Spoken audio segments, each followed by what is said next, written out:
আওয়াজ করে বলতে ভয় লাগে। এদেশের আসল পরিচয় কি? ইসলাম দিয়ে আমাদের সংসদ ভবন চলুক, আমরা চাই কি চাই না?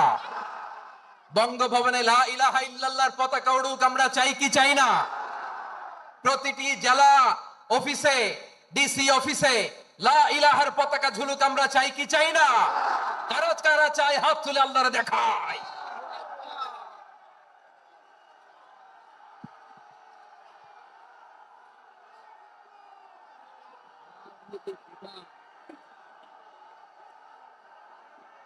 জাপানের দুইটা উদাহরণ দেই, খেয়াল করে একটু শুনেন, বুঝবেন। আল্লাহ, 2022 সালে জাপানের সাথে জার্মানির খেলা, ফিফা ওয়ার্ল্ড কাপ 2022। এক পক্ষে জাপান, আরেক পক্ষে কোন দেশ? কথা শোনে নাই। এক পক্ষে কোন দেশ, আরেক পক্ষে? সবাই এক পক্ষে, আরেক পক্ষে। ওই খেলায় জিতেছিল জাপান, জিতেছিল 22 সালের এই ফিফা ওয়ার্ল্ড কাপে জাপান ফুটবল খেলায় জিতে age a part of their celebration তারা খেলার পরে পুরো স্টেডিয়ামটারে ক্লিন করে, the fan base of Japan. Lakh lakh মানুষ খেলা দেখতে যায়, তো এত ডাস্টবিনও তো নাই। তো যারা ডাস্টবিনে জায়গা পায় নাই, তারা এই যে চকলেটের প্যাকেট, পানির বোতল, চিপসের প্যাকেট তারা এদিকে সেদিকে রেখে দিয়েছে। জাপানের ভক্তরা, জাপানের ফলোয়াররা as a part of their celebration তারা খেলার পরে পুরো স্টেডিয়ামের সব ময়লা আবর্জনা ক্লিন করে তারপরে বিদায় নিয়েছে। তাদেরকে কি ক্লিন করার দায়িত্ব দেওয়া হয়েছিল? এই যশোর, জাপানের যে ছেলেরা খেলা দেখতে গেছিল ওদেরকে কি ক্লিন করার দায়িত্ব দিছিল? তারা কি স্টেডিয়ামের পরিচ্ছন্নতা কর্মী? তাদের আকল, তাদের সিক্স সেন্স তাদেরকে বলেছে। ছোটবেলা থেকে জাপান গভর্নমেন্ট ওদেরকে এত পরিচ্ছন্নতা শেখায়, ক্লিনলিনেস অ্যাওয়ারনেস ক্যাম্পেইন করায়। ক্লাসে আমি দেখেছি, ক্লাসে নিজের বেঞ্চ নিজে মুছে, ক্লাসের মাঝখানে একটা সময় দেয়, নিজের টেবিল নিজে মুছে, নিজের ক্লাসরুমটা নিজে পরিষ্কার করে। রাস্তাঘাটে একটা ধুলা নাই, ময়লা নাই, একটা টিস্যু নাই। খেলার পরে গোটা বিশ্বকে তাক লাগিয়ে দিয়েছে। জাপানের ফ্যানরা সবার রেখে যাওয়া গার্বেজ, টিস্যু, বোতল পরিষ্কার করে তারপরে স্টেডিয়াম থেকে বিদায় নিয়েছে। আমরা কেন এমন হইতে পারলাম না? আমরা কেন এমন হইতে পারলাম না? জাপানের যারা এগুলো করছে ওদের তিনটা করে চোখ না? চোখ তো তিনটা জাপানা লাগো, জাপানা লাগো। হাত তো চারটা, কান তো ছয়টা। হ্যাঁ, নাকি আমার মতো দুই হাত দুই কানালা মানুষ? চোখে দেখলে ওটা মানুষ না। চিন্তা করছেন? তার মানে জাপানিজদেরকে যে গ্রুমিং করে শিখানোর মাধ্যমে পরিচ্ছন্ন বানানো গেছে। ওরা যেমনি মানুষ, আমরাও মানুষ। আমাদের সন্তানদেরকে শেখালে তারাও পারবে, পারবে কিনা? দুই নাম্বার উদাহরণ বলি। চট্টগ্রাম ফেনীতে যারা গিয়েছেন, মেঘনা গোমতী ব্রিজ প্রকল্প নাম শুনছেন? মেঘনা একটা ব্রিজ পার হওয়া লাগে। এই মেঘনা গোমতী, এখানে তিনটা ব্রিজ কাঁচপুর সহ, এই তিনটা ব্রিজের নির্মাণ কাজ, রেনোভেশনের কাজ দেয়া হয়েছিল জাপানের একটা কোম্পানিকে। কাকে? জাপানের কোম্পানির নির্মাণ শেষে 738 কোটি টাকা বেঁচে গেছিল, এটা গভর্নমেন্টের হাতে দিয়ে তারা বিদায় নিয়েছে। কত টাকা? 738 কোটি টাকা। যত প্রাক্কলিত ব্যয় নির্ধারণ করা হয়েছে সব টাকা সরকার, তৎকালীন সরকার 2019-এর সরকার কারা ছিল তো জানেন? এই 2019-এর সরকার তাদেরকে দিয়েছে। তারা রিনোভেশন নির্মাণ শেষে 738 কোটি টাকা অতিরিক্ত বেঁচে গেছিল, এটা আবার গভর্নমেন্টের হাতে বুঝাই দিয়ে তারা বিদায় নিচ্ছে। আমরা কেন এমন হইতে পারলাম না? জাপানের ওরাও মানুষ, আমরাও মানুষ। তার মানে মানুষে মানুষে পার্থক্য আছে না নাই? আচ্ছা, জাপানের দুইটা উদাহরণ দিলাম, এবার আমার দেশের দুইটা উদাহরণ দিব না? বাংলাদেশের দুইটা উদাহরণ দিই। এক নম্বর উদাহরণ, গত সপ্তাহে আপনারা জানেন কক্সবাজার আমার একটা প্রোগ্রাম ছিল, তো হেলিকপ্টারে গিয়েছিলাম।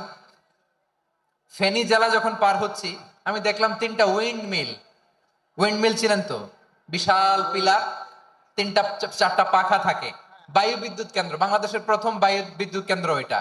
মুহুরী প্রজেক্ট বলে ওটা সম্ভবত, মুহুরী প্রজেক্ট। তো সাগরের বাতাসের ঝাপটায় এটা ঘুরে এনার্জি হয়, ইলেকট্রিসিটি উৎপাদন হয়। তো আমি পাইলটকে বললাম, ভাই এগুলো থেকে কেমন ইলেকট্রিসিটি উৎপাদন হয়? কয় হুজুর একটু হয় না, কিছুই হয় না। কিছুই হয় না মানে? বলে হুজুর বাংলাদেশে যত উইন্ড মিল আছে এটার পাখা একটাও ঘুরে না। আল্লাহ, বলেন কি? তাহলে এই যে কোটি কোটি টাকা ব্যয় করে যে উইন্ড মিল, কয় হুজুর ভিতরে ফিটফাট, উপরে ফিটফাট, ভিতরে সদরঘাট। তার মানে কোটি কোটি টাকা দিয়ে এই উইন্ড মিল বানায়, এখানে কিছু নাই। দুর্নীতির আড্ডাখানা, আখড়াখানা বাংলাদেশ, ঠিক কিনা বলেন? আয় রে, জাপানিজরাও মানুষ, আমরাও মানুষ। আমার এক নিকটাত্মীয় সরকারি চাকরিজীবী, উনি আমাকে বললেন, বাংলাদেশের আরেকটা উদাহরণ দেখি। উনি আমাকে বললেন যে প্রতি বছর আমাদের অফিসের ফার্নিচার চেঞ্জ করে। আমি বললাম প্রতি বছর ফার্নিচার চেঞ্জ করে কেন? বলে যে ফার্নিচার নতুন পারচেজ করলেই তো ওইখানে টাকা, নতুন কিনতে পারলেই টাকা, নতুন উন্নয়নের সবক শোনাতে পারলেই টাকা। প্রথম আলোর রিপোর্ট, কি আলো? প্রথম আলোর রিপোর্ট, গত 15 বছরে উন্নয়নের নামে লুটপাট হয়েছে প্রায় 2.25 লাখ টাকা। কার রিপোর্ট? আমাদের বানানো কথা। প্রথম আলোর রিপোর্ট। গত 15 বছরে কারা ছিল জানেন তো? হ্যাঁ, শুধু ওনাদেরকেই দোষ দিয়ে লাভ নাই। স্বাধীনতার পর থেকে শুধু শাসকের হাত বদল হয়েছে, আমরা কিছু পাই নাই, ঠিক কিনা বলেন? শুধু ওনাদের দোষ দিয়ে কি লাভ? একদল খাইছে, আরেক দল খাওয়ার জন্য রেডি হয়ে আছে। আমরা এরকম চাই না। আমরা চাই স্বাধীন সার্বভৌম বাংলাদেশ। আমরা চাই দুর্নীতিমুক্ত বাংলাদেশ। আমি নিউজটা যে কতবার পড়লাম, এটা কি সম্ভব? 3.25 লাখ টাকা লুটপাট, মানে লুটপাট করতে করতে এদেশের জনগণকে ফুটপাতে বসায় দিচ্ছে। প্রিয় ভাইরা, জাপানের মানুষও মানুষ, আমরাও মানুষ। সিদ্ধান্ত আপনার, কোন মানুষ হবেন, ভালো মানুষ না খারাপ মানুষ? আজকের আলোচনার বিষয় হচ্ছে মানব সম্পদের উন্নয়ন, human resource development. It's a process to increase the capacity of knowledge, skill, capacity of the people of a country. একটা দেশের মানুষের জ্ঞান, তাদের দক্ষতা কি করে বাড়ানো যায়, বাড়িয়ে দেশের উন্নয়ন করানো যায়, এটাই হচ্ছে মানব সম্পদ উন্নয়নের মূল কথা। তাহলে মানব সম্পদ হচ্ছে একটা দেশের সবচাইতে শক্তিশালী পুঁজি। প্রাকৃতিক সম্পদ, খনিজ সম্পদের চেয়েও দামি হচ্ছে মানব সম্পদ। আমার প্রিয় যশোর, প্রাকৃতিক সম্পদ, খনিজ সম্পদের চেয়ে দামি সম্পদ কি সম্পদ? আল্লাহ তাআলা দয়া করে আমাদেরকে এই মানব সম্পদ দিয়েছেন। আসুন আমাদের এই মানুষগুলোকে আমরা সোনার মানুষ বানাই। রাজি আছেন তো সবাই? রাজি আছেন? মানুষ পারে না এমন কোনো কিছু নাই, চাইলে সব পারে। এজন্য মানুষকে তারবিয়া দিতে হবে, যথাযথভাবে তাদেরকে গড়তে হবে। আসুন আমরা সিরাতের আয়নায় বিশ্বনবীর জীবনী থেকে দেখি তিনি কিভাবে হিউম্যান রিসোর্সকে ম্যানেজ করতেন। যদি আপনাদের সময় হয়, দু একটা উদাহরণ দিয়ে আজকে আমি আমার আলোচনার বিদায় নিব। হবে? সময় হবে কয়েক মিনিট? হ্যাঁ, শান্ত থাকবেন তো? শান্ত থাকবা? হ্যাঁ, ঠিক আছে। বিষ্ণু ইসলাম কিভাবে হিউম্যান রিসোর্সকে ম্যানেজ করতেন, মজার কথা আছে কয়েকটা, বলে বিদায় নিব। বিশ্বনবী কিভাবে এই মানব সম্পদকে ম্যানেজ করতেন? বিশ্বনবী, he was a very good talent hunter, চৌকস ট্যালেন্ট হান্টার ছিল। কার মধ্যে কি ট্যালেন্ট আছে দেখলেই বুঝে ফেলতেন। সুবহানাল্লাহ পড়বেন না? কি নবী আমরা পেয়েছি! He was a very good talent hunter. আমার নবী, তিনি চৌকস ট্যালেন্ট হান্টার ছিলেন। কার মধ্যে কি প্রতিভা বের করতেন, ওই প্রতিভাকে ইসলামের কল্যাণে কাজে লাগাতেন। সুবহানাল্লাহ বলেন। যাকে যেই জায়গায় সেট করলে ভালো হবে তাকে ওই জায়গায় সেট করতেন। কয়েকজন সাহাবীর জীবনী শোনাই। আবু মাহজুরা রাদিয়াল্লাহু তাআলা আনহু, মক্কার মুয়াজ্জিন, আগে ছিল মুশরিক, পরে হইছে মুমিন। উনি কিভাবে মুমিন হইলেন এই ঘটনাটা একটু আপনাদের শোনাতে চাই। তা আপনাদের তো সময় নাই হাতে। সময় আছে? এই জেনজি শেষ করে দিল আজকের প্রোগ্রামটা। 1 ঘন্টা ধাক্কা ধাক্কি করে কেমনে দাঁড়ায় আছে আমি বুঝলাম না।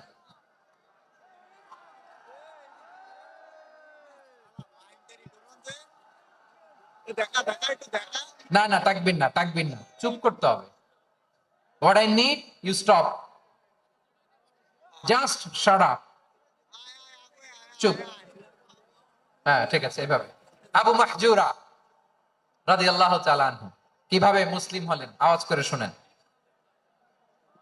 হুনাইনের যুদ্ধ 8ম হিজরি, বিষ্ণু ঈসা ইসলাম হুনাইনের যুদ্ধ শেষে ফিরতেছেন, পথিমধ্যে বেলাল রাদিয়াল্লাহু তাআলা আনহু, এই যে আবার কথা, আই রে আল্লাহ রে, এখানে ধাক্কা থাকি কেন, চলে যাও, পেছনে যাও, যাও পেছনে যাও। কি আজীব তামাশা, যেখানে যায় এখানে ধাক্কা ধাক্কি, মারামারি, গায়ের উপরে কাঁধের উপরে শাউটিং। অনেক গুরুত্বপূর্ণ কথা পয়েন্ট করে নিয়ে আসে যে বলবো, এই শাউট করার কারণে প্রোগ্রামটাই নষ্ট করে দেয়। আসছে আমার ভালোবাসা দেখাইতে, প্রোগ্রামটাই শেষ করে দিয়ে চলে যায়। স্টপ, আবার কথা বল, স্টপ। হুনাইনের যুদ্ধে 8ম হিজরি, কত হিজরি সবাই বলেন না একটু, কত হিজরি? 8ম হিজরিতে হুনাইনের যুদ্ধে রাসূল সাল্লাল্লাহু আলাইহি ওয়াসাল্লাম ফিরে আসতেছেন মদিনায়। পথিমধ্যে বেলাল রাদিয়াল্লাহু তাআলা আনহু আযান দিচ্ছেন। কি দিচ্ছেন? তো পাশে ছিল মুশরিকদের একটা পল্লী, কিছু মুশরিক তরুণ, কিছু অমুসলিম কিশোর, তারা আযানকে ব্যঙ্গ করতেছে, আমাদের বাংলায় মুখ ভেঙ্গানো বলে আর কি। বেলাল রাদিয়াল্লাহু তাআলা আনহু আযান দিচ্ছেন, ওই বাচ্চাগুলো মুশরিক, তো ওরা আযানকে ব্যঙ্গ করতেছে, বিকৃতি করে ওরাও আযান দিচ্ছে। উদ্দেশ্য হচ্ছে আযানকে নিয়ে ঠাট্টা করা। উদ্দেশ্য কি? ঠাট্টা করা। ব্যাপারটা মনে কষ্ট পাওয়ার মতো ব্যাপার না? কিন্তু বিশ্বনবী ওইখানে দেখেন কি খুঁজলেন। বিশ্বনবী খেয়াল করলেন অমুসলিম কিশোরদের মধ্যে থেকে একটা কিশোরের গলাটা বড় দরাজ গলা, কণ্ঠটা বড় সুন্দর। খেয়াল করে দেখলেন যে কিছু কিশোর বেলালের আজানকে ব্যঙ্গ করে, বিকৃতি করে, কিন্তু একজনের কণ্ঠ দেখতে পাচ্ছেন না এত দূরে, কিন্তু কণ্ঠটা বড় সুন্দর, দরাজ গলা। বিশ্বনবী সাহাবীদেরকে বললেন, ধরো এগুলারে, ধরো। সবগুলারে ধরে বিশ্বনবীর সামনে আনা হলো, ওরা হাঁটু গেড়ে বসলো। বিশ্বনবী বললেন, তোমাদের মধ্যে কে যেন ব্যঙ্গ করে আজান দিচ্ছিল, তার গলাটা বড় উঁচু, গলার বেসটা বড় মজবুত, মেলোডিয়াস, সমুদ্র কণ্ঠ, কে? আবু মাহজুরা বলে, আমার বন্ধুরা সবাই আমার দিকে আঙ্গুল দেখায়, আমি পড়ে গেছি বিপদে। রাসূল সাল্লাল্লাহু আলাইহি ওয়াসাল্লাম বাকি অমুসলিম তরুণদেরকে ছেড়ে দিলেন, বললেন তোমরা যাও। এবার আবু মাহজুরারে পাইছে। আবু মাহজুরার চুলের মধ্যে হাত দিলেন বিশ্বনবী, মাথায় হাত দিয়ে বললেন, এবার আজান দাও দেখি। আবু মাহজুরা বলে, আমি তো আজান দিতে জানি না, কারণ আমি তো বেলাল একটা শুইনা শুইনা দিছি, আমার তো মুখস্থ নাই, আমি তো আজান দিতে জানি না। বিশ্বনবী বললেন, জানো না? তাহলে আসো আমি তোমারে শিখাই দেই। সুবহানাল্লাহ পড়া। আবু মাহজুরা হাঁটু গেড়ে বসে, বিশ্বনবীর মোবারক হাত আবু মাহজুরার চুলের মধ্যে। বিশ্বনবী আজানের মুআল্লিম আবু মাহজুরাকে বলতেছে, ঠিক আছে তোমারে শিখাই দিচ্ছি, আমি যা যা বলবো আমার সাথে সাথে বলো, পারবা? আবু মাহজুরা বলে, পারবো। বিশ্বনবী আজান দিচ্ছেন, মাথায় হাত দিয়ে, আল্লাহু আকবার, আল্লাহু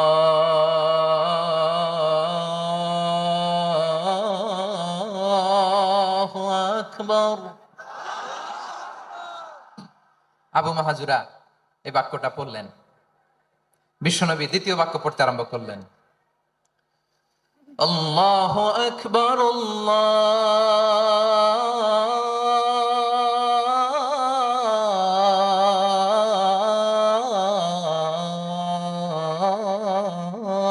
আল্লাহু আকবার। আবু মাহাজুরা এই বাক্যটা বললেন। বিশ্বনবী আবু মাহাজুরার মাথার মধ্যে হাত দিয়ে তৃতীয় বাক্য বললেন,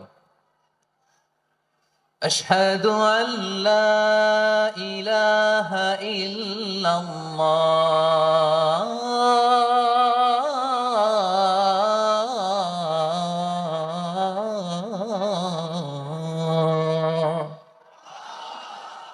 আবু মাহাজুরা তৃতীয় বাক্য পড়লেন। বিশ্বনবী একটা বাক্য পরে আবু মাহাজুরা পরে, বিশ্বনবী পরে আবু মাহাজুরা পরে। আবু মাহাজুরা কিন্তু অমুসলিম, মুশরিক। আবু মাহাজুরা বলে, এক একটা বাক্য পড়ি আমার কলিজাটা গলে ঠান্ডা হয়ে যায়। এতদিন মোহাম্মদকে গালি দিতাম, এখন মোহাম্মদ আমার মাথায় যখন হাত রাখছে আমার সারা শরীর ঠান্ডা হয়ে গেছে। বিশ্বনবী আজান শিখাচ্ছেন, একটা একটা বাক্য পড়ে আবু মাহজুরাও পড়ে, বিশ্বনবী পড়ে আবু মাহজুরাও পড়ে। পুরো বাক্যগুলো যখন শেষ, আজান শেষ, আবু মাহজুরাও যখন পুরো আজান পড়লেন, আবু মাহজুরা বললেন, এতদিন মোহাম্মদের চেহারা দেখলে আমার ঘৃণা লাগতো, আজ থেকে মোহাম্মদের চেহারার চেয়ে প্রিয় চেহারা আমার কাছে নাই।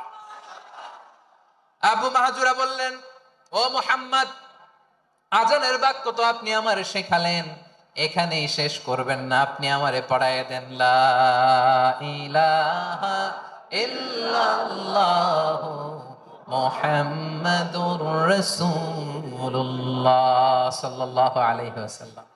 বিশ্বনবীর সাথে দাঁড়িয়ে উনি শাহাদা পড়ে মুসলমান হয়ে গেলেন।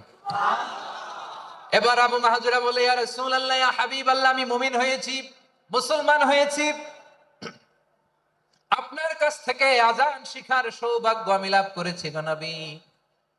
আমার কণ্ঠের বড় তারিফ করেছেন, আপনি আমার আজানকে আপনি পছন্দ করেছেন। একটা জিনিস আপনার কাছে চাই, আপনি আমাকে মক্কার মসজিদুল হারামের মুয়াজ্জিন হিসেবে অ্যাপয়েন্ট করে দে।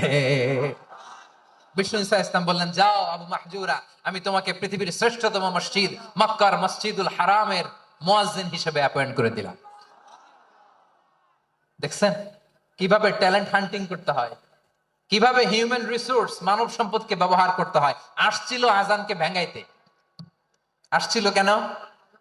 আজানকে ব্যঙ্গ করার জন্য, বিকৃত করার জন্য। আজানকে বিকৃত করতে যে ইসলামের সবচেয়ে শ্রেষ্ঠ মসজিদের মুয়াজ্জিন হয়ে গেল। পড়েন সুবহানাল্লাহ। হযরত আবু মাহজুরা রাদিয়াল্লাহু তাআলা আনহু ওনার এই সুললিত কণ্ঠ ব্যবহার করে মসজিদুল হারামে এত সুন্দর করে আল্লাহু আকবার বলে আজান দিতেন, মানুষগুলোর, মুসল্লিগুলোর, মক্কাবাসীর হৃদয়কে তিনি বিগলিত করে দিতেন। মানুষের হৃদয়কে ঠান্ডা হয়ে যেত। শুধু এখানেই শেষ না আমার যশোরের ভাইয়েরা, বিশ্বনবী যখন সাইয়েদনা আবু মাহজুরা রাদিয়াল্লাহু তাআলা আনহুকে আজান শিখাচ্ছিলেন, বলেন তো বিশ্বনবীর হাতটা কোথায় ছিল? আবু মাহজুরার মাথার সামনে, এই চুলের উপরে ছিল।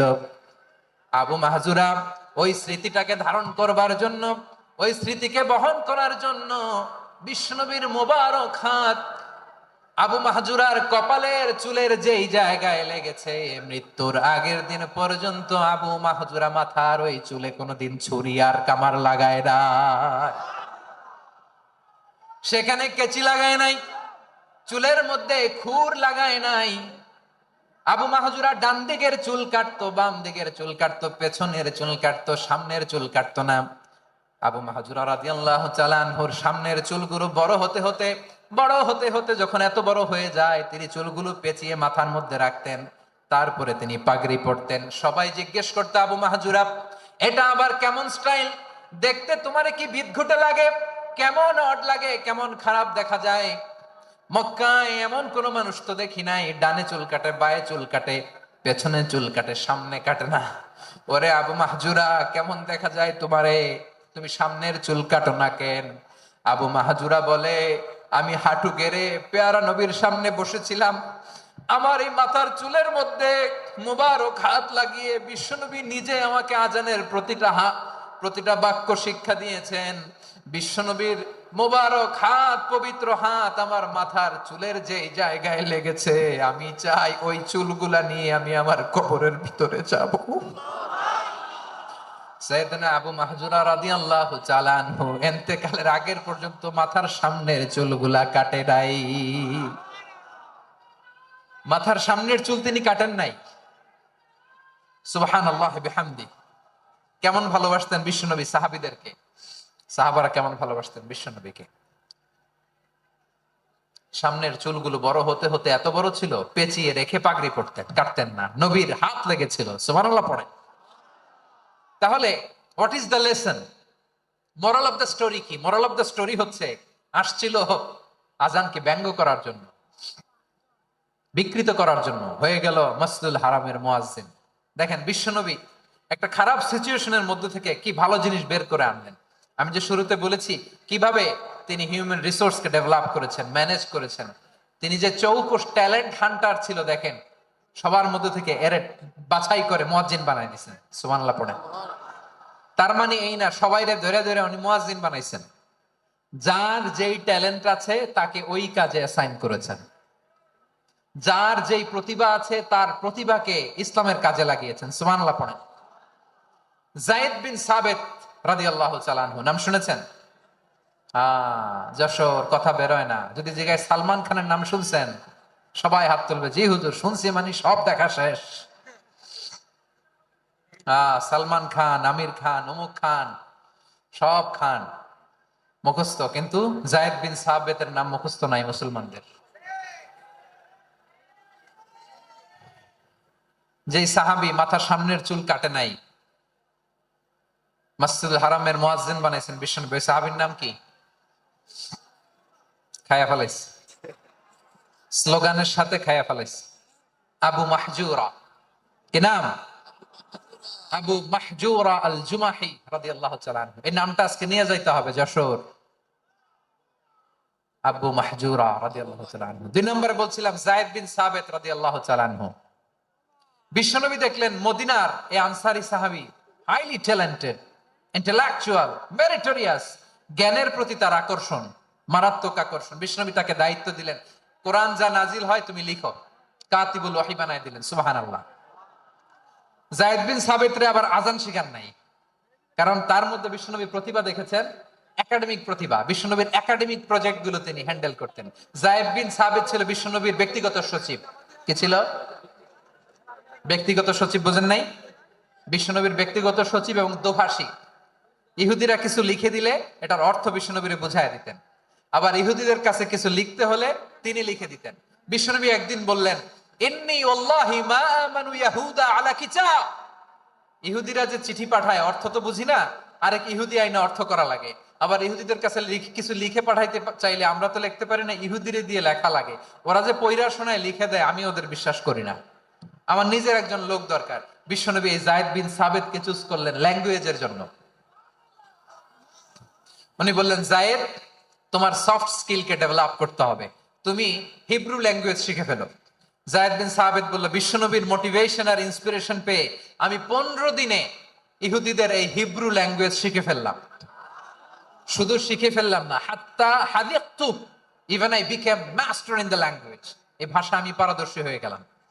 এরপরে ইহুদিরা চিঠি লিখে পাঠালে আর কোন ইহুদি ডাকা লাগতো না, আমি নবীর এটার অর্থ শুনে পরে বুঝাই দিতাম। আবার ইহুদিদের কাছে চিঠি লেখা লাগলে আমি যায়েদ বিন সাবিত চিঠি লিখে দিতাম। সুবহানাল্লাহ।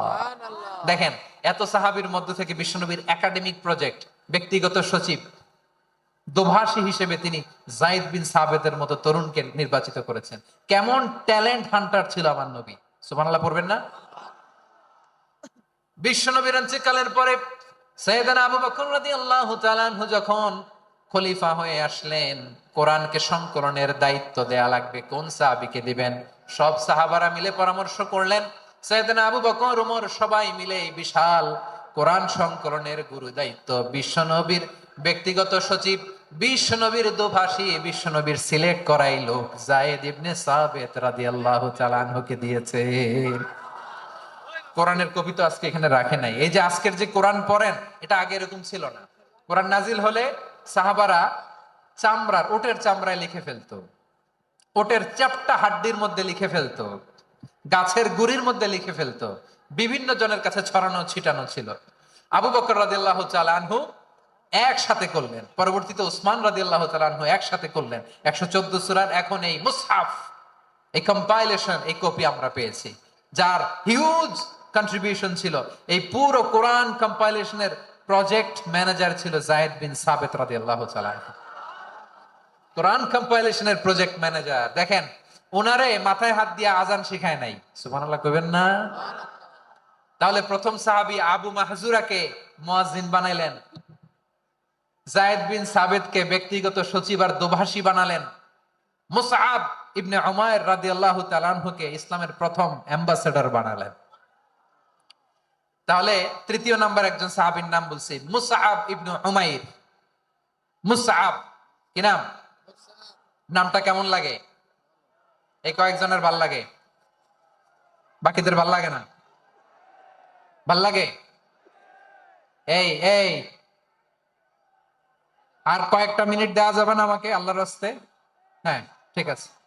আমি তোমাদেরকে ভালোবাসা দেখাবো, দোয়া করব, যদি চুপ থাকো, একেবারে চুপ, কষ্ট সহ্য করো, বাকিরে যা সওয়াব পাবে তোমরা ডবল পাবা, যেহেতু কষ্ট বেশি, কিন্তু চুপ। 3 নাম্বার সাহাবীর নাম মুসআব। এই ধাক্কাধাক্কি কেন? ধাক্কাধাক্কি কেন রে ভাই?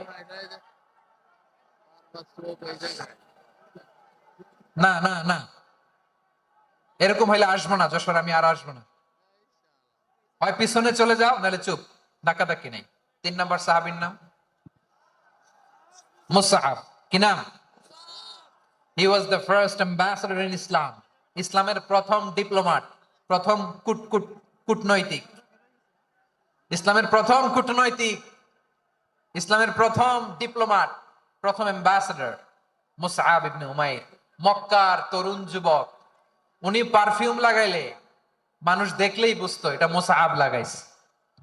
এমন ড্যাশিং ফেসের ছিল, এমন স্মার্ট ড্যাশিং ফেস, এমন পার্সোনালিটির মানুষ ছিল মুসআব রাদিয়াল্লাহু তাআলা আনহু।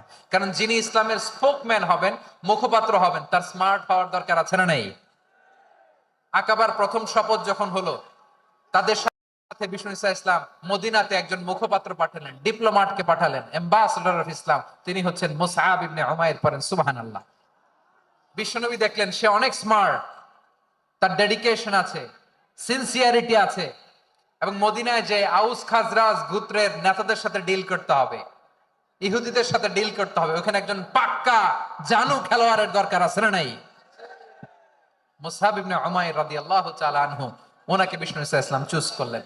এবং বিষ্ণু ঈসা ইসলামের এই চুজিংটা, এই সিলেকশনটা এত সুন্দর ছিল, তিনি মদিনাতে যে বিশ্বনবী আসার আগেই মদিনার জমিনকে তিনি উর্বর করে ফেলছেন। প্রতিটা ঘরে ঘরে কালিমার দাওয়াত তিনি পৌঁছায় দিচ্ছেন। জুমার বিধান নাজিল হয়েছে, কিন্তু মক্কায় পরিবেশ নাই জুমা পালনের। বিষ্ণু ঈসা ইসলাম একজনকে দিয়ে খবর পাঠালেন, যাও মদিনায় মুসাবকে যে বলো, মুসাব তো আমার শিক্ষক, আমার স্পোকম্যান, মদিনাতে যেন তারা জুমা কায়েম করে। বিশ্বনবীর আগেই মুসাব মদিনার মুসলিমদেরকে নিয়ে মদিনায় প্রথম জুমা কায়েম করে ফেলছে। কোন সুবহানাল্লাহ। ডিপ্লোমাটদের কেমন হইতে হয়, অ্যাম্বাসেডরের কেমন হইতে হয়, মুসআব রাদিয়াল্লাহু তাআলা আনহুর কাছ থেকে শিখে নাও। মুসআব নামটা কেমন লাগে? যশোর যাদের সন্তান হবে, ছেলে সন্তান, আমার রাস্তায় পাইলি সবাই জিজ্ঞেস করে, হুজুর একটা নাম দেন, আমার ছেলে হবে। যশোরবাসীর জন্য আমি একটা নাম দিয়ে দিলাম, নাম রাখতে হবে মুসআব। কি নাম? নামটা যাদের ভাল লাগে, ছেলে সন্তান অনাগত আসবে, মনে চাইলে নাম রেখে দিবেন মুসআব রাদিয়াল্লাহু তাআলা আনহুর নামে মুসআব। তাহলে মুসআব রাদিয়াল্লাহু তাআলা আনহুকে বিশ্বনবী ল্যাঙ্গুয়েজ শিখান নাই, সফট স্কিল শিখান নাই। যায়েদ রাদিয়াল্লাহু, তিনি হিব্রু ল্যাঙ্গুয়েজ শিখেছেন, সুরিয়ানি শিখেছেন, কিন্তু মুসআবকে তিনি বানিয়েছেন the spokesman of Islam, the first diplomat, the ambassador of Islam. সুবহানাল্লাহ পড়বেন না? আব্দুল্লাহ ইবনে আব্বাস রাদিয়াল্লাহু তাআলা আনহু, বিশ্বনবীর কাজিন, চাচাতো ভাই। আবার মাইমুনা রাদিয়াল্লাহু তাআলা আনহু, মাইমুনা নবীর স্ত্রী, তিনি ছিলেন আব্দুল্লাহর আপন খালা। তো নবীর বউ যদি ওনার খালা হয়, নবী তার কি? বুঝে নাই, নবী তার কি? খালু।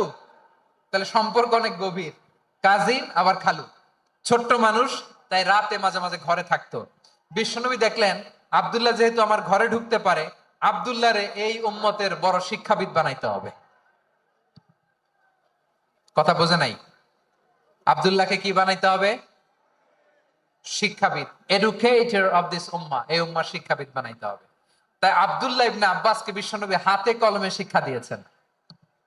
আহারে, আর এরপরে যে কি ভাষা আসবে তোমাদের জন্য আমার মুখ থেকে, আমি নিজেও জানি না, আমি নিজেও জানি না। 1 ঘন্টা যাবত ধাক্কা ধাক্কি মারামারি। তো আসতে বলছে কে তোমাকে?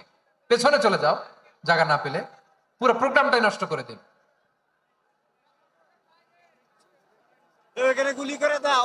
জি, আমার দিকে তাকান, আমি শেষ করে দিচ্ছি। হবে না, ইন্টেলেকচুয়াল আলোচনা এখানে হবে না, আমি বুঝতে পারছি, আমি শেষ করে দিচ্ছি। আব্দুল্লাহ ইবনে আব্বাস রাদিয়াল্লাহু তাআলা আনহু, মনোযোগ দিয়ে কয়েকটা মিনিট শুনুন, আমি এখনই শেষ করে দিচ্ছি, এরপর আওয়াজ করবে। এই যে এগুলো কি আমি বুঝলাম না। আমি বললাম না সব করা যাবে, বসে যাও, শুয়ে যাও, চলে যাও, আওয়াজ করা যাবে না। অন্যকে বসো এটাও বলার দরকার নেই, জাস্ট এদিকে তাকাও। আল্লাহ। আব্দুল্লাহ ইবনে আব্বাস রাদিয়াল্লাহু তাআলা আনহু, ওনাকে বিশ্বনবী হাতে কলমে শিক্ষা দিয়েছেন, যেহেতু উম্মতের শিক্ষাবিদ হবেন, এডুকেটর হবেন। তো বিশ্বনবী রাতে যখন তাহাজ্জুদ পড়তেন, ছোট্ট আব্দুল্লাহ ঘরে থাকতো। বুঝতে পেরেছেন? ছোট্ট মানুষ তো ঘরে থাকতো। তো বিশ্বনবী তাহাজ্জুদের জন্য একবার দাঁড়িয়েছেন, ছোট্ট আব্দুল্লাহ ওযু করে দাঁড়াইছে। আচ্ছা বলেন তো, ইমাম আর মুসল্লি মোট যদি দুইজন হয়, একজন ইমাম একজন মুসল্লি, তো মুসল্লি ইমামের কোন দিকে দাঁড়াবে? ডানে দাঁড়াবে। ছোট্ট আব্দুল্লাহ বোঝে নাই, বিশ্বনবী তাহাজ্জুদ শুরু করেছেন, উনি ইক্তেদা করছেন আর দাঁড়াইছেন বায়ে। কোথায় দাঁড়িয়েছেন? আব্দুল্লাহ বলেন, যখন আমি বায়ে দাঁড়ালাম, আখাযা রাসূলুল্লাহ সাল্লাল্লাহু আলাইহি ওয়াসাল্লাম উযুনি আল ইউমনা ইয়াফতিলুহা, বিশ্বনবী নামাজরত অবস্থায় আমার কান ধরে টেনে আমার ডান দিকে এনে দাঁড় করায় দিলেন। পড়েন সুবহানাল্লাহ। দেখেন, হাতে কলমে শিক্ষা। আর জীবনে ভুল হবে? কথা কয় না, আর ভুল হবে? আর ভুল হবে না। এভাবে বিশ্বনবীর অনেক সঙ্গ পেয়েছেন, সফর করেছেন, একই বাহনে বসেছেন, এক বাহনে বসে লম্বা নাসিহত করেছেন, বলেছেন, ইয়া গোলাম ইহফাজিল্লাহ ইয়াহফাজকা, ইহফাজিল্লাহ তাজিদহু তুজাহাক, ইদা সাআলতা ফাসআলিল্লাহ ওয়া ইদা ইসতাআনতা ফাসতাইন বিল্লাহ। আল্লাহর বিধান মানো, আল্লাহর বিধান রক্ষা করো, আল্লাহ তোমায় রক্ষা করবে। আব্দুল্লাহ, চাইতে হলে আল্লাহর কাছে চাও, সাহায্য চাইতে হলে আল্লাহর কাছে সাহায্য চাও। মনে রাখো, গোটা বিশ্বের সবাই যদি তোমার সাহায্য করতে চায়, ততটুকুই করতে পারবে যতটুকু আল্লাহ তোমার নসিবে রেখেছে। গোটা বিশ্ব যদি তোমার বিরুদ্ধে ষড়যন্ত্রে দাঁড়িয়ে যায়, ক্ষতি ততটুকু করতে পারবে যতটুকু তোমার জন্য বরাদ্দ আছে, এর বাইরে কিছু করতে পারবে না। আওয়াজ করে বলেন ঠিক কিনা? এভাবে হাতে কলমে শিখিয়েছে, বিশ্বনবীর সঙ্গ পেয়েছেন। ওনাকে বিষ্ণু ইসলাম শিক্ষাবিদ, এডুকেটর অফ দিস উম্মাহ হিসেবে সিলেক্ট করেছেন, হাতে কলমে শিখিয়েছেন। বিশ্বনবী একবার প্রকৃতির ডাকে সাড়া দিয়ে এসেছেন। এখন কি করতে হবে? নামাজের জন্য অজু করতে হবে। বিশ্বনবী এসেই দেখেন অজুর বদনায় পানি ভরা, খুশি হয়ে গেলেন, বললেন, কে রেখেছে পানি? একজন বলল, আব্দুল্লাহ রেখেছে। বিশ্বনবী অত্যন্ত খুশি হলেন, খুশি হয়ে একটা দোয়া করলেন, বললেন, আল্লাহুম্মা ফাক্কিহু ফিদ্দীন ওয়া আল্লিমহু তা'ওয়ীল। আল্লাহ, তুমি আব্দুল্লাহকে দ্বীনের বুঝ দিও আর কোরআনের তাফসীর শিক্ষা দিও। বিশ্বনবীর এই দোয়া এমন লাগছে, উনি রাইসুল মুফাসসিরিন, এই পৃথিবীতে যত মুফাসসির ছিল, যত মুফাসসির আসবে, সকল মুফাসসিরের সম্রাট হিসেবে স্বীকৃত হয়েছেন। আব্দুল্লাহ ইবনে আব্বাস, বিশ্বনবী ওনারে আজান শিখান নাই, বিশ্বনবী ওনারে ল্যাঙ্গুয়েজ শিখান নাই, বিশ্বনবী ওনারে অ্যাম্বাসেডর বানান নাই, হাতে কলমে শিক্ষা দিয়েছেন। ছোট্ট মানুষ, বিশ্বনবী ইন্তেকাল করলেন, আবু বকরের সময় গেল, ওমরে ফারুকের খেলাফত, তখনও তিনি তরুণ। ওমরে ফারুক রাদিয়াল্লাহু তাআলা আনহু ওনার ক্যাবিনেট মিনিস্ট্রির বৈঠকে এই আব্দুল্লাহ ইবনে আব্বাসকে পাশ দিয়ে বসায় রাখতেন। বয়স্ক সাহাবারা এটা পছন্দ করতো না। তারা বলতো, ঘটনা কি? আব্দুল্লাহর মতো ছেলে নাতি আমাদের আছে, এরা কেন রাখে ওমরে ফারুক? ওমরে ফারুক এটা টের পেলেন, তিনি বুঝতে পারলেন যে ক্যাবিনেট মেম্বাররা এটা পছন্দ করে না, ছোট্ট আব্দুল্লাহরে কেন রাখি, কেন যে রাখি, এটা একদিন বুঝাবো। একদিন মিটিং এ তিনি সবাইকে বললেন, ইদা জাআ নাসরুল্লাহি ওয়াল ফাতহ। এই আয়াত দ্বারা উদ্দেশ্য কি বলেন তো মুরব্বী সাহাবীরা? এক সাহাবী বলেন, এই সূরা দ্বারা উদ্দেশ্য, আল্লাহ বলেছেন আমাদেরকে বিভিন্ন ল্যান্ড, বিভিন্ন এলাকা বিজয় করতে হবে। ওমরে ফারুক বললেন, না, হয়নি। আরেকজন বললেন, বিজয় হওয়ার পর আমাদের বেশি বেশি আল্লাহর বরত্বের ঘোষণা দিতে হবে, এটা উদ্দেশ্য। ওমরে ফারুক বললেন, না, হয় নাই। যারা জিজ্ঞেস করেন কেউ পারে না। সব শেষে বিশ্বনবী ছোট্ট আব্দুল্লাহরে বলেন, আব্দুল্লাহ, ইদা জাআ নাসরুল্লাহি ওয়াল ফাতহ, এর দ্বারা উদ্দেশ্য কি বলতো? ছোট্ট আব্দুল্লাহ বলেন, হুয়া আজালু রাসূলিল্লাহ। এই আয়াত দ্বারা বিশ্বনবীর বিদায়কে উদ্দেশ্য নেওয়া হয়েছে। ওমরে ফারুক বললেন, হাযা হুয়া, এটাই তো সঠিক উত্তর, এটাই সঠিক তাফসীর এই আয়াতের। কারণ ইদা জাআ নাসরুল্লাহি ওয়াল ফাতহ, যখন আল্লাহর সাহায্য আর বিজয় আসবে, ওয়া রাআইতান নাসা ইয়াদখুলুনা ফি দীনিল্লাহি আফওয়াজা, আপনি দেখবেন দলে দলে, ঢলে ঢলে, বানের পানির মতো মানুষ ইসলামের দিকে ঢুকতেছে, ইসলামের বিজয় হয়েছে। তো ইসলামের বিজয়ের মিশন নিয়ে নবী আসছে, বিজয়ী যখন হয়ে গেছে, এখন তো নবীর বিদায় হবে। জোরে বলেন ঠিক কিনা? কোন সাহাবী এই সূক্ষ্ম কথাটা ধরতে পারে নাই, ওই আব্দুল্লাহ ছাড়া। আব্দুল্লাহ যখন উত্তর দিছে, সব সাহাবীদের টনক নড়েছে। এরপর থেকে কোন ক্যাবিনেট মিটিং এ আর কোন সাহাবারা কোনো প্রশ্ন করে নাই। আওয়াজ করে পড়েন সুবহানাল্লাহ। বিশ্বনবী আব্দুল্লাহ ইবনে আব্বাসকে দ্য এডুকেটর অফ দ্য উম্মাহ, উম্মার শিক্ষাবিদ হিসেবে গ্রহণ করেছেন। আওয়াজ করে পড়তে হবে আল্লাহু আকবার। সাহাবীদের নামগুলো মনে থাকবে? এক নম্বরে আবু মাহজুরা, মুয়াজ্জিন বানাইছেন। যায়েদ ইবনে সাবিত, দোভাষী, ট্রান্সলেটর অফ প্রফেট, এবং তিনি ছিলেন বিশ্বনবীর ব্যক্তিগত সচিব। Musab ibn Umair, the first ambassador and diplomat of Islam. Abdullah ibn Abbas, এই উম্মার সবচেয়ে বড় এডুকেটর, শিক্ষাবিদ। আরেকজন ছিল আব্দুল্লাহ ইবনে মাসউদ রাদিয়াল্লাহু তাআলা। দুই আব্দুল্লাহ, আব্বাস গেল, আরেকজন হচ্ছে মাসউদ। মক্কার তরুণ, ছাগল পালতো মুশরিকের। বিশ্বনবী আর আবু বকর রাদিয়াল্লাহু তাআলা আনহু একবার গেলেন, যে দেখে এই তরুণ দাঁড়ায় আছে। বিশ্বনবী বলেন, আমি খুব ক্ষুধার্ত, তোমার কাছে কি দুধ আছে ছাগলের? আব্দুল্লাহ ইবনে মাসউদ বলে, আছে। ওয়ালাকিন আনা মু'তামান, কিন্তু যে দুধ আছে এটা আমানতের, আমি দিতে পারবো না। বিশ্বনবী এইটা শুনেই তারা টার্গেট করে ফেলছে। আনা মু'তামান, দুধ আছে কিন্তু এটা আমার মালিকের, আমি তো দরদ দেখাই আমার মালিকের দুধ, আপনি পথিক, আপনারে দিতে পারি না। বিশ্বনবী টার্গেট করে ফেলছেন, এরে আমার কাজে লাগাইতে হবে।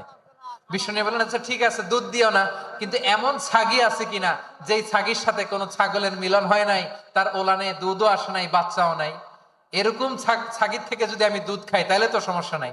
বলতেছে, এরকম ছাগির থেকে দুধ খাইলে সমস্যা নাই, কারণ এরকম ছাগির ওলান থেকে দুধ আসবেও না। বলতেছে, ঠিক আছে, এরকম একটা ছাগি নিয়ে আস। নিয়ে আসা হলো। বিশ্বনবী বিসমিল্লাহ বলে ওই ছাগির ওলানে হাত দিলেন। হাত দিতে দেরি, পুরো ওলানটা দুধে ভরে যেতে দেরি হয় না। বিশ্বনবী আর আবু বকর রাদিয়াল্লাহু তাআলা আনহু দহন করে পেট ভরে খেলেন। এই দৃশ্য আব্দুল্লাহ ইবনে মাসউদের হৃদয়ে দাগ কাটলো। এই মুজিজা দেখে তিনি বললেন, আশহাদু আল্লা ইলাহা ইল্লাল্লাহ ওয়া আশহাদু আন্না মুহাম্মাদুর রাসূলুল্লাহ। তিনি ষষ্ঠ মুসলিম ছিলেন, 6 নাম্বার মুসলমান। ওনাকে টার্গেট করে বিশ্বনবী দেখলেন এমন ইন্টেলেকচুয়াল ব্রেন, উনি সূক্ষ্ম সূক্ষ্ম জিনিস বুঝে বেশি, ফিকহি জ্ঞান ওনার মধ্যে বেশি। বিশ্বনবী ওনাকে কোরআনের জ্ঞান শিক্ষা দিতে লাগলেন। উনি বিশ্বনবী সবার কাছে কোরআন শোনায়, কিন্তু বিশ্বনবী নিজে আব্দুল্লাহ ইবনে মাসউদের কাছ থেকে কোরআন শুনতো। বিশ্বনবী একবার বললেন, ইকরা আলাইয়া ইয়া মাসউদ। ইবনে মাসউদ, একবার শোনাও তো কোরআন দেখি। আব্দুল্লাহ ইবনে মাসউদ বলে, আকরাউ আলাইকা ওয়া আলাইকা উনজিল। নবী, আপনার উপর কোরআন নাজিল হয় আর আমি আপনার সামনে কোরআন পড়বো? বিশ্বনবী বললেন, ইন্নী উহিব্বু আন আসমাআহু মিন গায়রি। আমি নিজে পড়তে যেমনি ভালোবাসি, অন্যে পড়ুক আমি শুনবো, এটাও আমি ভালোবাসি। সূরা নিসা তিনি তেলাওয়াত করে শুনিয়েছেন। এমন সূক্ষ্ম সূক্ষ্ম বিষয় বিশ্বনবী উনাকে ধরিয়ে দিয়েছেন। উনি হয়ে গিয়েছেন, আব্দুল্লাহ ইবনে আব্বাস হয়েছেন রাইসুল মুফাসসিরিন, ওই হয়ে গিয়েছেন ফাকিহুল উম্মাহ। ওনার চাইতে বড় ফকি এই পৃথিবী আর দেখবে না। চিল্লায় বলেন সুবহানাল্লাহ। উনি বলতেন, ওয়াল্লাহি ওয়াল্লাহি ইল্লাযী লা ইলাহা গায়রু মা উনজিলাত সূরাতুন ইল্লা ওয়া আনা আ'লামু আইনা উনজিলাত ওয়া ফীমা উনজিলাত। বিশ্বনবী এমন ভাবে কোরআনের দার্স আমাকে দিয়েছেন, কোরআনে যত সূরা নাজিল হয়েছে, যেখানে নাজিল হোক না কেন আমি জানি এটা কোথায় নাজিল হয়েছে এবং কোন প্রেক্ষাপটে নাজিল হয়েছে। এমন একটা সূরা নাই যে সূরার কোথায় নাজিল হয়েছে আমি মাসুদের জানা নাই, কোন প্রেক্ষাপটে নাজিল হয়েছে আমার জানা নাই। এরকম ঘটবে না। চিল্লায় বলেন আল্লাহু আকবার। এই আব্দুল্লাহ ইবনে মাসউদ রাদিয়াল্লাহু তাআলা ওমর ফারুকের সময় কুফার চিফ জাস্টিস ছিলেন। কুফা নগরীর চিফ জাস্টিস। চিফ জাস্টিস বুঝেন নাই? বিচারপতি। কি ছিলেন? সবাই বলে নাই, কি ছিলেন? বিচারপতি ছিলেন। এবং ওনার যে ফিকহি জ্ঞানের ধারা, এটাই আলকামা, ইব্রাহিম আন-নাখাই, হাম্মাদ ইবনে সুলাইমান হয়ে ইমাম আবু হানিফা পর্যন্ত পৌঁছেছে। এবং ওনার ফিকহি জ্ঞানের ধারাই হানাফি মাযহাবে অ্যাকসেপ্ট হয়েছে। আজও এগুলো হানাফি মাযহাবে চর্চিত হয়। হানাফি মাযহাবের সব ফিক আব্দুল্লাহ ইবনে মাসউদের ফিকহি জ্ঞানের ধারা থেকে নেওয়া হয়েছে। চিল্লায় পড়েন সুবহানাল্লাহ। তাহলে উনাকে বিশ্বনবী বানিয়েছেন জুরিস্ট, জুরিস্ট, আইনবিদ, ফাকিহ। উনারে আজান শিখান নাই।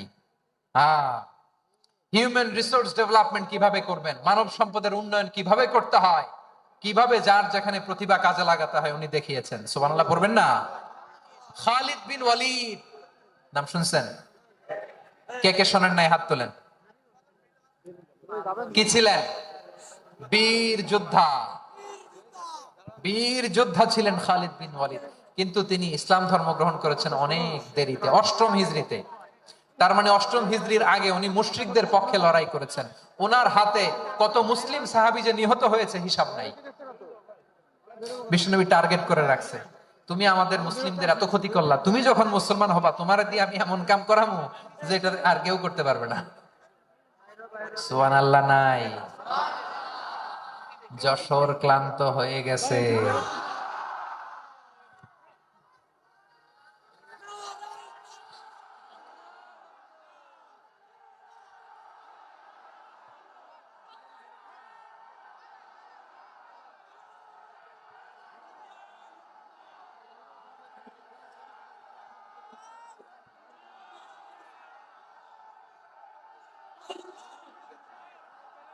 মাশাআল্লাহ, বসুন বসুন বসুন। খালিদ বিন ওয়ালিদ রাদিয়াল্লাহু তাআলা আনহু অষ্টম হিজরিতে মুসলিম হয়েছেন, মক্কা বিজয়ের আগে। তো মক্কা বিজয়ের আগে যখন মুসলিম হয়েছেন, এর আগে কি করছেন? কাফিরদের সাথে যুদ্ধ করেছেন। উনি উহুদের যুদ্ধে মুসলমানদের যে পরাজয় পরাজয় ভাব, কঠিন পরিস্থিতির মুখোমুখি উনার কারণে পিছন থেকে এমন আতর্কিত আক্রমণ করেছেন, মুসলমানদেরকে কচুকাটা করেছেন। অষ্টম হিজরিতে আল্লাহ তাআলা হেদায়েতের নূর দিয়ে ওনার হৃদয়টাকে উজালা করে দিলেন। লা ইলাহা, এটা এমন বাণী যার হৃদয়ে একবার টাচ খাবে, এইটা থেকে সে আর পালিয়ে বেড়াতে পারে। ঝিনুকের ভেতর লুকিয়ে থাকে যেমন মতি, ঝিনুকের ভেতর লুকিয়ে থাকে যেমন মতি, কালমা শাহাদাতে আছে আল্লাহর জ্যোতি, কালমা শাহাদাতে আছে আল্লাহর জ্যোতি। ঠিক কিনা বলে? মক্কা বিজয়ের আগে মুসলিম হলেন, হওয়ার পরে বিশ্বনবীর টার্গেট ফুলফিল হলো। ওই যে টার্গেট করে রেখেছেন আর দোয়া করেছেন, খালিদ বিন ওয়ালিদ যদি মুসলিম হয় তাকে আমি মিলিটারি চিফ বানাবো। ওনাকে আজান শিখান নাই, ওনারে কান ধইরা নামাজের এই মাথা থেকে ওই মাথা আনান নাই, ফিকহি কোরআনের সূক্ষ্ম তাফসীর ওনারে শিখান নাই, অ্যাম্বাসেডর বানান নাই। বিষ্ণু ইসলাম উনাকে সামরিক অভিযানে প্রেরণ করেছেন। সামরিক অভিযানে তিনি প্রেরণ করেছেন। ওনার জীবদ্দশায় ওনার নেতৃত্বে যতগুলো যুদ্ধ হয়েছে, একটা যুদ্ধেও তিনি পরাজয় বরণ করেন না। ওমরে ফারুকের সময়কালে তিনি চিফ অফ মুসলিম মিলিটারি, মানে মুসলিম সেনাপতি হয়েছেন। যশোর, আওয়াজ করো, ঠিক কিনা বলো? সেনাপতি, মুসলিম সেনাপতি। তাহলে কিভাবে হিউম্যান রিসোর্স ব্যবহার করতে হয় গোটা বিশ্ব আমার নবীর কাছ থেকে শিখে না। খালিদ বিন ওয়ালিদ, ওনাকে বিশ্বনবী একটা উপাধি দিয়েছেন। উপাধিটা হচ্ছে সাইফুল্লাহিল মাসলুল, আল্লাহর নাঙ্গা তরবারি, আল্লাহর খোলা তরবারি, দ্য ওপেন সোর্ড অফ আল্লাহ। খালিদ বিন ওয়ালিদ, মুসলিম সেনাপতি। হাসান বিন সাবিত, নাম শুনছেন? দেখি উনি কি ছিল বলেন। রাসূলের সভা কবি, কালচারাল হিজিমনিকে ডিফিট করার জন্য। উনি ভালো অস্ত্র চালানো জানতেন না, ওই কাজে উনি যেতেন না। ওনার ছিল কাব্য প্রতিভা। কাব্য প্রতিভা, কাফিররা কবিতা দিয়ে নবীকে গালি দিত। বিশ্বনবী বলতেন, ইয়া হাসান আজিব আন রাসূলিল্লাহ, তুমি নবীর হয়ে কাফেরদের এই কথাগুলোর জবাব দাও। বিশ্বনবীর একটা মিম্বার ছিল। বিশ্বনবীর মিম্বারের পাশাপাশি মসজিদে নববীতে এই হাসান বিন সাবিতের জন্য বিশ্বনবী একটা স্পেশাল মিম্বার বানিয়ে দিয়েছে। এখান থেকে তুমি জবাব দাও। এবং বিশ্বনবী বলেছেন, আল্লাহুম্মা আইয়িদহু বিরূহিল কুদুস। আল্লাহ, হাসান আমার পক্ষে জবাব দেয়, তুমি জিব্রাইল মারফত তাকে সাহায্য পাঠায়া দিও। নবীর কবি, উনি কবিতা দিয়ে, এমন উচ্চাঙ্গের ভাষায় কবিতা দিয়ে তিনি জবাব দিতেন, কাফিরদের গা শিহরে যেত, তাদের হৃদয়ে আগুন ধরে যেত। তাহলে এরকম কবিরও দরকার আছে না নাই? এখন যাকে আল্লাহ দিছে কাব্য প্রতিভা, এরা যদি আপনি যুদ্ধের ময়দানে পাঠান হবে? যারা দিছে সুরেলা গলা, এরা যদি অ্যাম্বাসেডর বানান হবে না। হাসান বিন সাবিত, হুযায়ফা ইবনুল ইয়ামান, বিশ্বনবীর গোয়েন্দা বিভাগের প্রধান। কিসের প্রধান? হুযায়ফা ইবনুল ইয়ামান। ওনার ছিল ডিটেকটিভ মাইন্ড, ডিটেকটিভ মাইন্ড, গোয়েন্দা বিভাগের প্রধান। এবং উনি হচ্ছেন সাহিবু সিররি রাসূলিল্লাহ, রাসূল সাল্লাল্লাহু আলাইহি ওয়াসাল্লামের গোপন তথ্যের ধারক বাহক। নবীর যেই কথা কেউ জানে না, সব হুযায়ফার পেটের ভিতরে ছিল। সুবহানাল্লাহ পড়ে। মুআয ইবনে জাবাল মদিনা রাষ্ট্রের সবচেয়ে সিনিয়র আমলা ছিলেন। আমলাতন্ত্র চেনেন তো? প্রশাসনিক কাজ যারা চালায়, অ্যাডমিনিস্ট্রেশন বোঝেন না? The department of administration. মদিনার রাষ্ট্রের সিনিয়র আমলা মুআয ইবনে জাবাল মুতাখাসসিসুন ফিল হালাল ওয়াল হারাম, হালাল হারামের স্পেশালিস্ট ছিলেন। বিশ্বনবী উনাকে ইয়ামানের গভর্নর করে পাঠিয়েছেন। বলেছেন, ইন্নাকা তা'তি কওমান আহলা কিতাব, এমন গোষ্ঠীর কাছে যাবা ইহুদি নাসারা, আগে শাহাদা পড়লে এরপর নামাজের দাওয়াত দিও, নামাজ পড়লে যাকাতের দাওয়াত দিও। গভর্নরের অ্যাটিটিউড যেমন থাকে তেমন অ্যাটিটিউড ধরে রেখো। সুবহানাল্লাহ পড়েন। তাহলে মুআয ইবনে জাবালকে দিয়ে বিশ্বনবী কবিতা লেখায় নাই, চিঠি লেখায় নাই, আযান দেওয়ায় নাই। সুবহানাল্লাহ পড়বেন না? সব শেষ সাহাবী বলি আবু হুরায়রা রাদিয়াল্লাহু তাআলা, নাম শুনছেন? বিড়ালের বাবা কি করতেন? খালি হাদিস মুখস্থ করতেন। উনি বলতেন আলজামু রাসূলুল্লাহ আলা মিলই বাতনি, আমার শুধু পেটের ক্ষুধার বন্দোবস্ত হইলে আমি নবীর সঙ্গ ছাড়তাম না।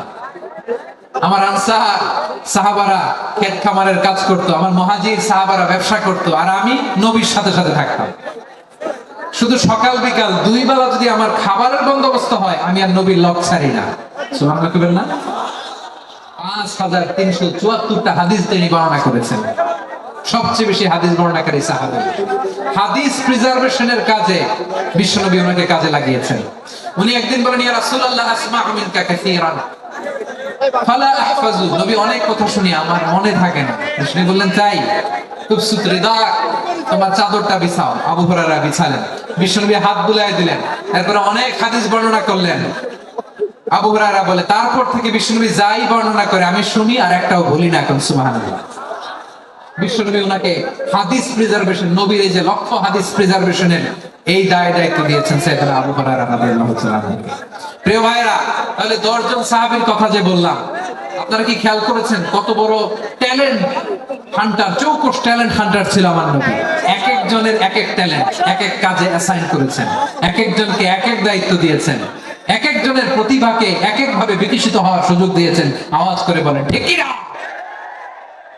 এখন আমার পর্দার আড়ালে আমার মায়েরা বলবে, এতগুলো পুরুষ সাহাবীর কথা বললো, নারী সাহাবীরা কি কিছু করে না? হ্যাঁ, একজন নারী সাহাবীর কথা বলে মোনাজাত হবে, দোয়া ছাড়া কেউ যাব না। রুফাইদা আল আসলামিয়া রাদিয়াল্লাহু তাআলা আনহা, ওনার বাবার নাম সাআদ আল আসলামি। বিশ্বনবী কি খেয়াল করলেন দেখেন, সাআদ ছিল মদিনার বড় ডাক্তার। এই নারী সাহাবী রুফাইদা বাবার কাছ থেকে চিকিৎসা বিদ্যা শিখেছেন। যখন শিখছে, বিশ্বনবী দেখলেন আমার তো প্রতি সপ্তাহে সপ্তাহে যুদ্ধে আহত সাহাবীদের সেবা দিবে কে? বিশ্বনবী রুফাইদাকে বললেন, রুফাইদা তুমি মসজিদে নববীর পাশে একটা মেডিকেল ক্যাম্প করো।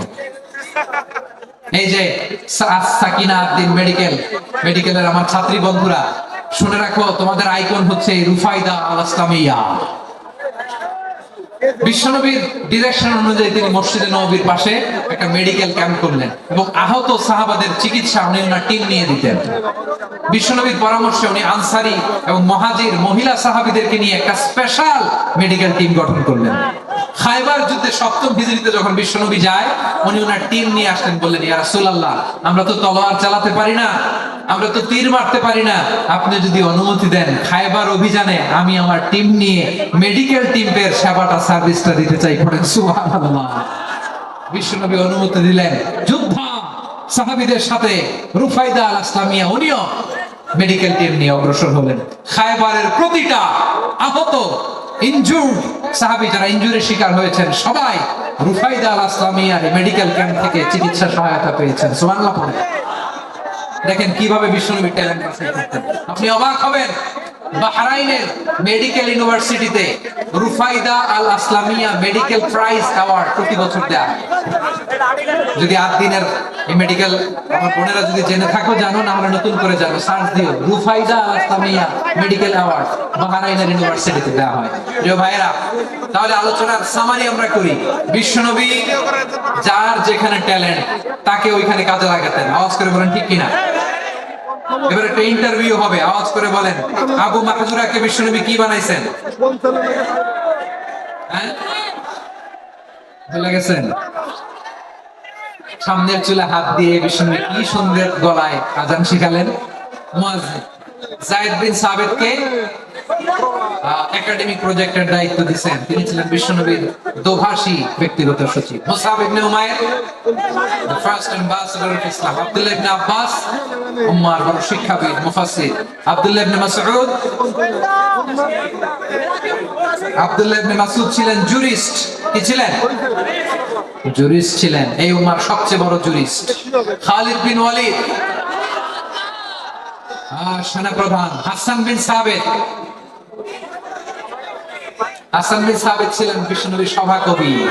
কি ছিলেন? বিশ্বনবীর সভাকবি ছিলেন। এরপরে হুযায়ফা ইবনুল ইয়ামান কি ছিলেন?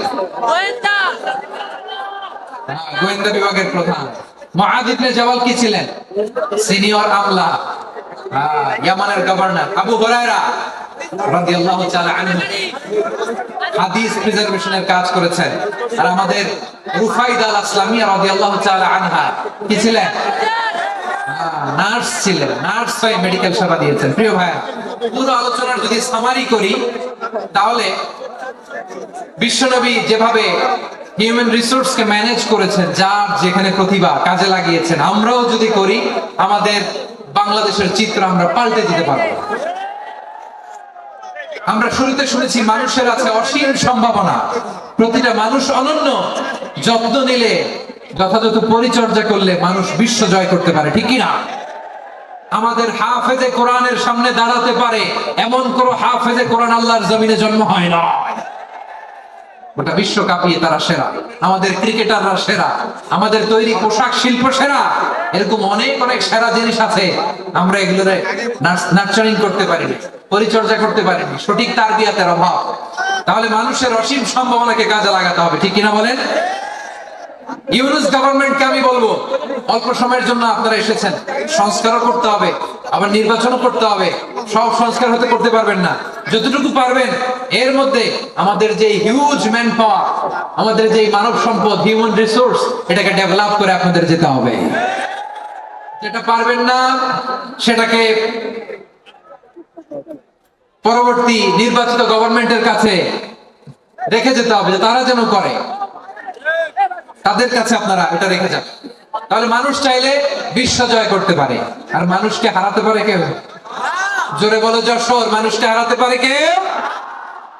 আল্লাহ আমাদেরকে জনসংখ্যা দিয়েছেন প্রিয় ভাইয়েরা। এই জনসংখ্যা অনেক বড় সম্পদ, এটা আমাদের জন্য অভিশাপ নয়, আশীর্বাদ। আমাদের জনসংখ্যাকে যদি আমরা জনশক্তিতে রূপান্তর করতে পারি, আজকে বাংলাদেশ যে অবস্থানে দাঁড়িয়ে আছে, বাংলাদেশ তার 20 গুণ উন্নতির শিখরে চলে যাবে। চিল্লায় বলো ঠিক কিনা? আমাদের শ্রমিক ভাইয়েরা বাইরে কাজ করে, আমাদের শ্রমজীবী ভাইয়েরা, প্রবাসীরা, তাদের ব্যাপারে গুরুত্ব দিতে হবে। আমাদের শ্রমের দাম সবচেয়ে কম, সবচেয়ে কম। তারা এম্বাসিতে গুরুত্ব পায় না, এয়ারপোর্টে গুরুত্ব পায় না। এই সরকার অবশ্য তাদেরকে অনেক গুরুত্ব দিচ্ছে। আমাদের অদক্ষ শ্রমিককে যখন আমরা দুবাই পাঠাই অল্প বেতন পায়, কিন্তু ইন্ডিয়ানরা দক্ষ শ্রমিক পাঠাইলে তার 3 গুণ বেতন পায়। আমরা আমাদের শ্রমিকদেরকে অদক্ষ ভাবে আর পাঠাতে চাই না, দক্ষ শ্রমিক পাঠিয়ে আমরা রেমিটেন্সের বন্যা বইয়ে দেব। আমাদের শ্রমিকদের পাঠানো রেমিটেন্সের টাকায় সচল থাকে আমার দেশের অর্থনীতির চাকা। তাদেরকে সবচেয়ে গুরুত্ব দিতে হবে। আমরা পেয়েছি ফ্রিডম ফাইটার, মুক্তিযোদ্ধা, আর আমার প্রবাসী ভাইরা হচ্ছে রেমিটেন্স ফাইটার। জোরে বলো ঠিক কিনা? তাহলে আমাদের এই জনশক্তিকে জনসম্পদে ট্রান্সফর্ম করতে হবে, ঠিক কিনা বলেন? সরকার জনগণকে এভাবে পলিশ করতে হবে। মা বাবারা ছেলে মেয়েদের মধ্যে কার কোন যোগ্যতা তাকে ওইভাবে কাজে লাগাতে হবে। সবার এ প্লাস পাওয়ার কোনো দরকার নেই। আমাদের দেশে একটা টেন্ডেন্সি আছে, পরীক্ষায় এ প্লাস না পাইলে কই তুই কি করলি, পাশের বাড়ির ছেলে এ প্লাস পাইছে, যা ওর পা ধোয়া পানি খা। কি খা? আমি ভাবছি যে পা ধোয়া, এ প্লাস পাওয়া ছেলেদের পা ধোয়া পানির একটা পানির ব্র্যান্ড বানাইতে হবে, এরকম লেখা থাকবে এ প্লাস পাওয়া ছেলেদের পা ধোয়া পানি। খাওয়া নাই, এগুলার খাওয়া নাই। ওরে আল্লাহ এ প্লাস পাওয়ার জন্য বানাইছে, আর আপনার ছেলেকে এই এ প্লাস গুলারে নিয়ন্ত্রণ করার জন্য আল্লাহ বানাইছে। ওকে দিয়ে আল্লাহ কি করবে আপনি জানেনই না। একটা এ প্লাস, একটা এ গ্রেড একটা মানুষের জীবনকে ঠিক করে দিতে পারে না। আপনার ছেলেকে আল্লাহ অন্যদিকে যোগ্যতা দিয়েছে। ওদের মনোবল ভাঙবেন না, খবরদার, খবরদার। ছেলে মেয়েদের মনোবল ভাঙবেন না। যাকে দিয়ে যেটা হবে তাকে দিয়ে সেটা করতে হবে, তার প্রতিভাকে সেভাবে কাজে লাগাতে হবে। তাহলে বাংলাদেশ, আমাদের এই জনসংখ্যা জনসম্পদে রূপান্তরিত হবে। আমাদের সরকারের তত্ত্বাবধানে আমাদের 18 কোটি জনগণ দক্ষ জনশক্তিতে রূপান্তরিত হোক। আমরা চাই কি চাই না? আমরা ভালো মানুষ, শ্রেষ্ঠ মানুষ হতে চাই কি চাই না? ওই জাপানিজদের মতো সৎ, ওই ইউরোপিয়ানদের মতো কালচার, আমাদেরকে আল্লাহ তাআলা কোরআন সুন্নাহ অনেক কিছু দিয়েছেন। যেহেতু বর্তমানে আমরা দেখছি তারা সৎ, তাদের মধ্যে ভ্যালু আছে, সেগুলো আমাদের মধ্যে আনার দরকার আছে না নাই? আর ইসলাম দিয়ে আমাদের জীবনকে সাজাতে হবে, ইসলাম দিয়ে আমার পরিবারকে সাজাতে হবে। ইসলাম থেকে, কোরআন থেকে প্রেসক্রিপশন না নিলে জীবন সুন্দর হবে না। কোরআন থেকে প্রেসক্রিপশন না নিলে সমাজ সুন্দর হবে না। কোরআনের প্রেসক্রিপশন না মানলে রাষ্ট্র সুন্দর হবে না। কোরআনের প্রেসক্রিপশন অ্যাপ্লাই না করলে শুধু দুর্নীতি দমন কমিশন দিয়ে দুর্নীতি বন্ধ করা যাবে না। এজন্য কোরআনের আইন আমরা চাই কি চাই না? প্রিয় ভাইরা, হিউম্যান রিসোর্স ডেভেলপমেন্ট, মানব সম্পদের উন্নয়ন, আমাদের সরকার যেন এদিকে নজর দেয়। আমরা যেন এই ব্যাপারে যত্নবান হয়ে উঠি। যাকে আল্লাহ যে যোগ্যতা দিয়েছে, এই যোগ্যতা দিয়ে আমরা যেন ইসলামের জন্য, দেশের জন্য কাজ করি। আমরা যেন আমাদের স্কিল ডেভেলপ করি, আমাদের পটেনশিয়ালকে ডেভেলপ করি। মোরালিটি, ভ্যালিউজ নিয়ে শায়েখ আহমদুল্লাহ আলোচনা করেছেন, এগুলো দিয়ে যেন আমরা আমাদেরকে সাজাই। আল্লাহ তাআলা আমাদের দেশকে তুমি নিরাপদ করো, আমরা পড়ি আমিন। আল্লাহ আমার 18 কোটি জনগণকে তুমি জনশক্তিতে রূপান্তরিত করো, আমিন। আল্লাহ আমরা হাতে হাত রেখে, কাঁধে কাঁধ মিলিয়ে ভাই ভাইয়ের যেন এই দেশকে গড়তে পারে, আল্লাহ তুমি তৌফিক দান করো, আমরা পড়ি আমিন। আমার প্রিয় মহিউদ্দিন ভাই বলেছেন, হুজুর এমন একটা ঘোষণাপত্র দিয়ে যাবেন আজকের এই ঐতিহাসিক যশোরের প্রোগ্রামে, যেটা গোটা বাংলাদেশে মানুষ এটার উপর আমল করে। আমি যে কথাটা বলেছি এটাই, আসুন আমরা আমাদের জনসংখ্যাকে জনসম্পদে ট্রান্সফর্ম করি। আমাদের জনসংখ্যাকে আমরা যেন জনশক্তিতে রূপান্তরিত করি। জনসংখ্যাকে ট্রান্সফর্ম করে জনশক্তি দিয়ে আমরা যেন আগামীর বাংলাদেশ, স্বাধীন বাংলাদেশ 2.0 কে গড়ে তুলি। আল্লাহ তাআলা আমাদের সবাইকে কথাগুলো বোঝার আমল করার তৌফিক দান করুন।